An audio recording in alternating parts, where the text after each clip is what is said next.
Hi dungeon crawling fans! Another month has passed.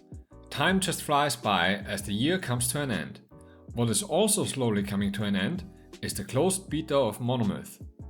There has been plenty of progress over the last few weeks and we are getting closer and closer to the open beta beta. So let's take a look at it.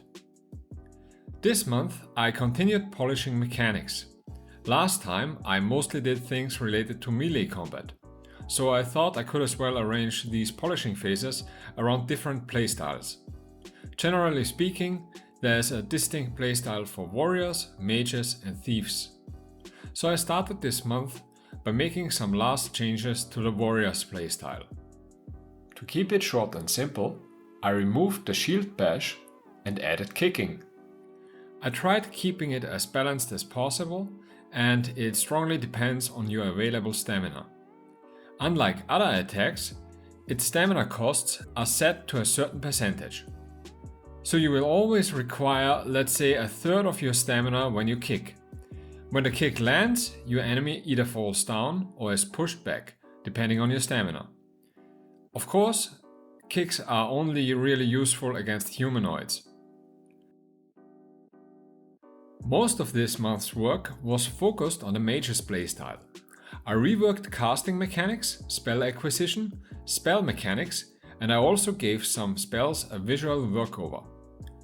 Originally, the player could cast spells at any time. You would press the C key and start casting a previously memorized spell. This system has been changed. It is now necessary to equip a spellbook to your weapon slot. You can then cast any selected spell with a mouse click. This is much more comfortable than the original system, especially while moving and aiming at the same time. Using the C key in such a situation always felt very awkward. You can still easily switch between a readied weapon and a spellbook mid-combat, thanks to the secondary weapon slots. One element I wanted to have for the mage's playstyle was some form of explorative spell acquisition. As you may remember, in both Arcs and Ultima Underworld, you had to combine specific runes to cast a spell. Monomyth does something similar, but it moves into a slightly different direction with its execution. In order to cast a spell, you first need to memorize it. The number of memorized spells depends on your character stats. In order to memorize a spell, you have to activate a spell pattern on a pentagram. To do so, you collect Echo Stones, magic artifacts of divine origin, each representing a god in the world of Ariath. The stones are fixed on the pentagram. If you wish to memorize a spell, you have to activate the correct order of Echo Stones. If your character is intelligent enough, the resulting spell can be memorized in one of your spell slots.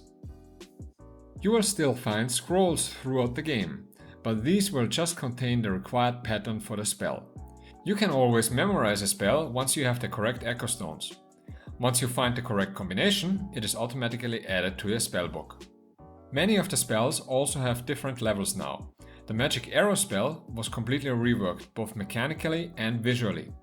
Once the player acquires deeper knowledge of the related school of magic, the spell will gain additional projectiles and eventually start homing in on a hostile target. To slightly nudge mages towards using specific armor sets, I introduced a weight penalty on focus. Which reminds me, I haven't talked about focus yet. Focus is for the mage what is stamina for the warrior. The difference is, stamina decreases once an attack is performed, whereas focus decreases steadily as long as a mage is casting a spell. Different spells require different levels of focus, making the decrease slower or faster.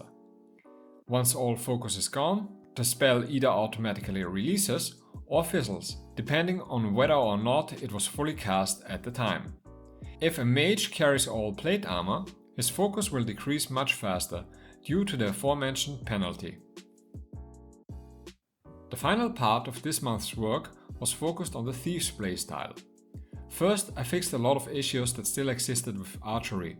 I properly implemented various mechanics that depend on the corresponding skill, like the sway while aiming, zooming onto a target, and the range of a shot. I replaced the archery animations And while the new animation isn't as realistic, you have a much better view of your target now. I also changed a few things about arrows and how their damage is calculated. Another improvement was made to the stealth mechanics.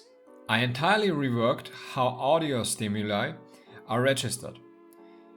Enemy reactions are now more realistic and, most importantly, their ability to hear everything through 5 walls has been drastically limited.